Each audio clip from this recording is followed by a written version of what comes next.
Salut, j'espère que tu vas bien. Aujourd'hui, on va parler d'un sujet qui touche tous les domaines du créatif. Aujourd'hui, on va parler du syndrome de la page blanche. Alors déjà, qu'est-ce que le syndrome de la page blanche ? Eh bien, tout simplement, on va aller regarder la définition ensemble sur Wikipédia. Donc du coup, selon Wikipédia, on surnomme également ce syndrome la leucocélidophobie. Oui, j'ai besoin de la tablette, là, sinon je sais pas dire ce mot. Et ce qui est important à retenir, c'est que la leucocélidophobie, c'est qu'il est impossible de terminer ou encore de commencer une œuvre. Peu importe ton domaine, l'écriture, la musique, le dessin, peu importe. Et finalement, les conséquences sont assez diversifiées. Tu auras une baisse d'estime de toi, tu vas être fatigué, tu vas avoir un sentiment de vide, te dire mince, qu'est-ce qui m'arrive, etc. Et ça, c'est hyper angoissant et super frustrant. Je sais pas pour toi, mais moi, vu que je dois faire, je fais du dessin, donc je dois publier vraiment souvent. Et avoir ce syndrome de la page blanche, ça me déglingue. Globalement, le syndrome de la page blanche vient de ton état d'esprit.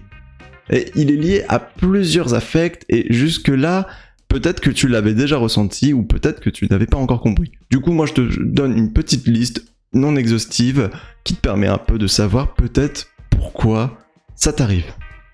Le tout premier, ça va être le manque de confiance en soi. C'est global, mais c'est réel. Le manque de confiance en soi détermine tellement de choses, et tu vas forcément te dire que tu n'y arrives pas. Le second, ça va être la peur du jugement. Finalement, tu auras peur du regard d'autrui, de savoir ce qu'ils pensent, etc. Et tu vas te dire, mince, c'est peut-être nul, c'est décevant, qu'est-ce qu'ils pensent les autres? Et finalement, tu te bloques. Ensuite, il y a peut-être un trop grand nombre de choix. Tu sais, ce genre de sentiment où ton cerveau fuse dans tous les sens, où tu dis, oh, je pourrais faire ça. Et au final, tu fais rien, parce que tu sais pas par quoi commencer, par où mettre les pieds.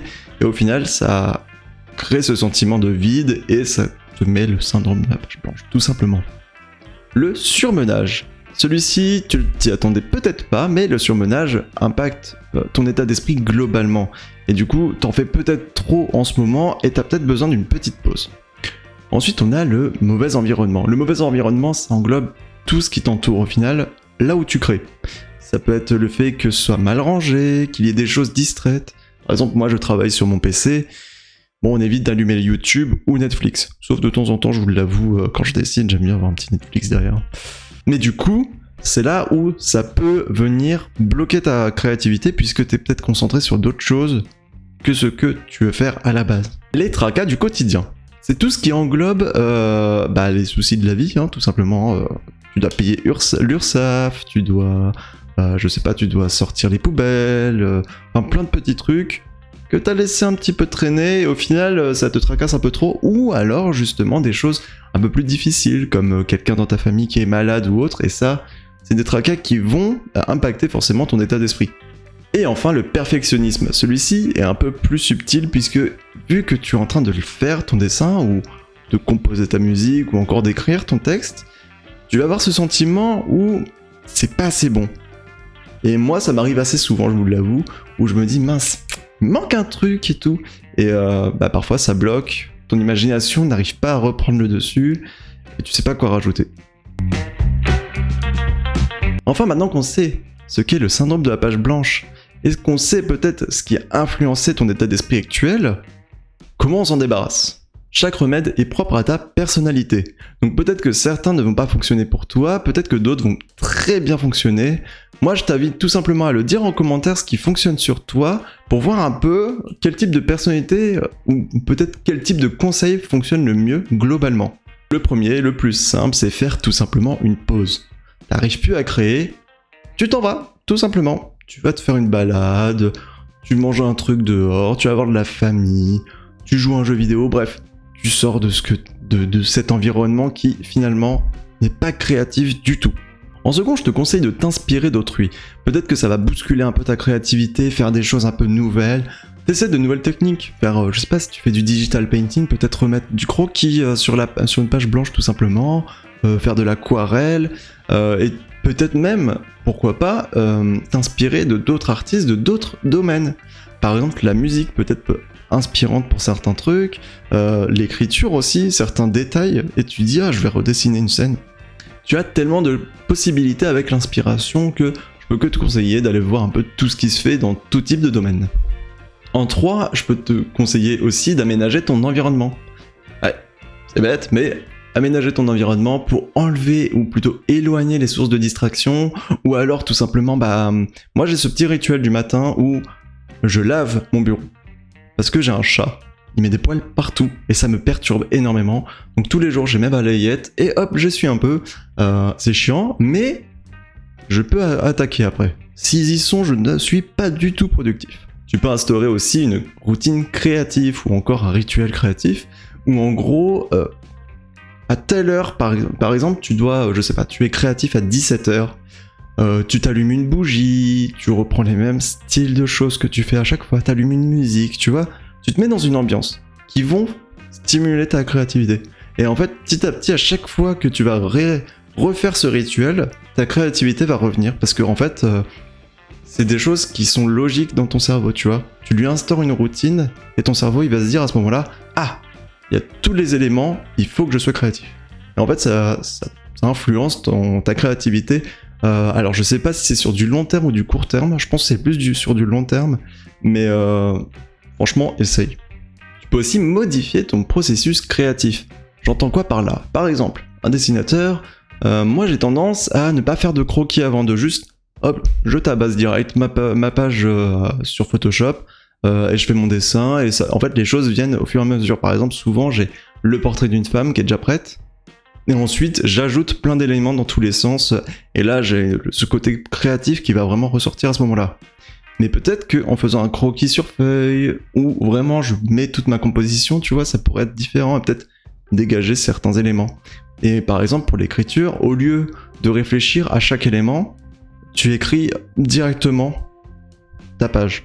Et après, tu revois peut-être pour voir ce que tu peux modifier, etc. Tu peux également t'échauffer. Non, je t'arrête tout de suite, range tes haltères, ça ne sert à rien. Ici, on parle de s'échauffer dans ton domaine. Par exemple, si tu fais du dessin, je te conseille de faire 2-3 exercices de dessin, d'un petit croquis vite fait, une petite patate, je sais pas. Pour l'écriture, tu peux te prendre un exercice ou écrire sur un thème bien précis pour stimuler ta créativité. Et pour la musique, tu peux te faire une petite séance où tu claques des doigts, je sais pas. Je suis tellement pas dans la musique, j'ai peur de te donner des faux conseils, mais bref, tu vois ce que je veux dire? Stimuler un peu ta créativité en faisant un exercice au préalable. En parlant de thème, comme je vous ai dit pour l'écriture, ça fait pas mal de faire quelque chose dans un thème précis.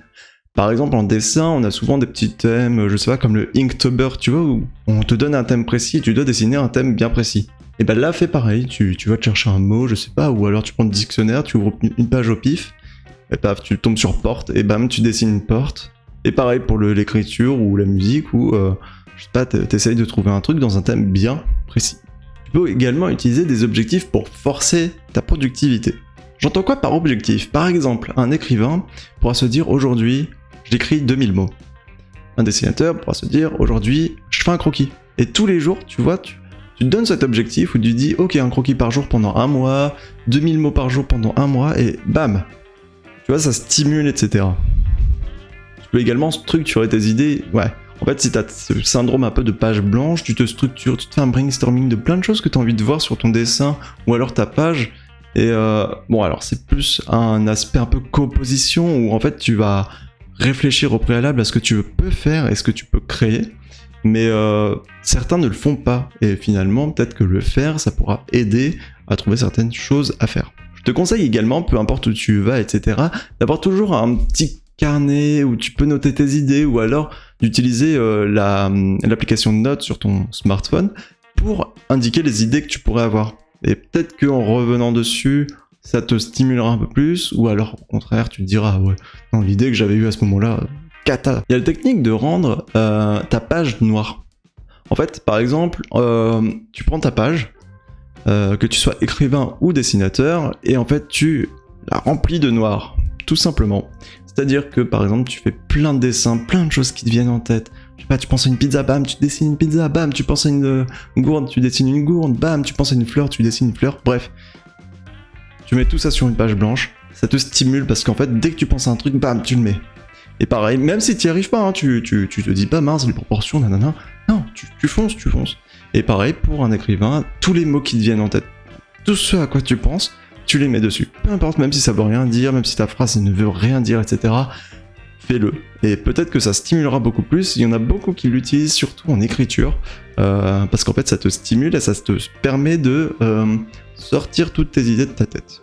Ensuite, tu peux demander à ton entourage quelques conseils, peu importe dans quel milieu ils sont, tu vois. Genre peut-être qu'ils diront naïvement peut-être de dessiner, je sais pas, une planche à saucisson. Enfin, tu vois, genre peut-être qu'ils vont te donner des idées ou alors tu vois, tu montes ton croquis qui est pas terminé et ils diront ah tu pourrais rajouter ça.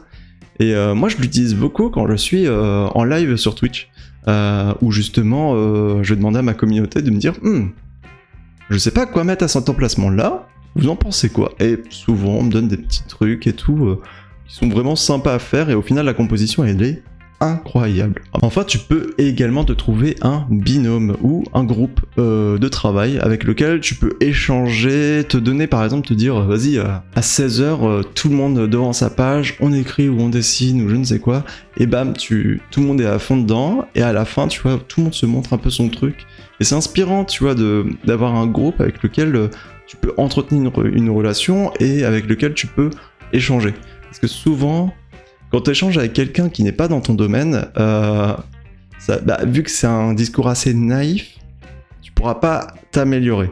Et justement, avoir quelqu'un qui a un discours plus professionnel, ça permet vraiment de t'améliorer nettement, tu vois. Et enfin, pour conclure cette vidéo, je te conseille de ne pas utiliser un conseil par-ci par-là, mais plutôt de tous les utiliser en même temps. Si tu as tendance à avoir le syndrome de la page blanche, il est plus intéressant pour toi d'utiliser tous les conseils que j'ai donnés afin d'éviter d'avoir de nouveau une page blanche. Bon, il faut que je file. Ma routine commence en 5 minutes, donc on va pas rester plus longtemps ensemble. Je te souhaite une excellente journée, on se voit très vite pour une prochaine vidéo. N'hésite pas à poser le petit pouce bleu en bas et à très vite.